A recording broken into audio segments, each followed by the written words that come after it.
અમદાવાદના ઇન્દ્રપુરી વિસ્તારમાં કોંગ્રેસ સમિતિના સભ્યોએ પોલીસ અને સરકાર વિરુદ્ધ વિરોધ પ્રદર્શન કર્યું. અમદાવાદના ઇન્દ્રપુરી વિસ્તારમાં કોંગ્રેસ સમિતિના સભ્યોએ પોલીસ અને સરકાર વિરુદ્ધ વિરોધ પ્રદર્શન કર્યું હતું. તેઓએ બેનરો સાથે રસ્તા પર ઉતરીને રામોલ પોલીસ સ્ટેશનની હદમાં ચાલતા દારૂ, ચરસ અને ગાંજાના અડ્ડા બંધ કરવાની માંગ કરી હતી.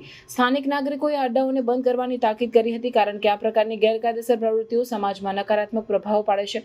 સ્થાનિક લોકોનો આક્ષેપ છે કે પોલીસ હપ્તા ઉઘરાવીને આ અડ્ડાઓને ચલાવવા દે છે. તેઓનું કહેવું છે કે ગાંધીના ગુજરાતમાં જો દારૂ પીવું ગુનો છે, તો દારૂના અડ્ડા ચલાવનારાઓની ધરપકડ કેમ નથી કરવામાં આવતી? આ પ્રશ્ન સ્થાનિકોમાં ભારે અસંતોષ ફેલાવે છે અને પોલીસની કામગીરી પર સવાલ ઉઠાવે છે.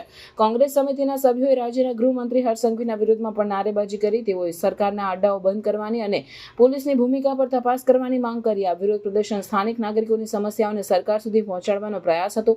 આ પ્રદર્શનથી સ્થાનિકોમાં જાગૃતિ ફેલાઈ છે અને તેઓ હવે વધુ સજાગ બનીને આ પ્રકારની ગેરકાયદેસર પ્રવૃત્તિઓનો વિરોધ કરી રહ્યા છે. આથી સરકાર અને પોલીસ તંત્રને આ મુદ્દાઓને ગંભીરતાથી લઈને યોગ્ય કાર્યવાહી કરવી જોઈએ, જેથી સમાજમાં શાંતિ અને વ્યવસ્થા જળવાઈ રહે.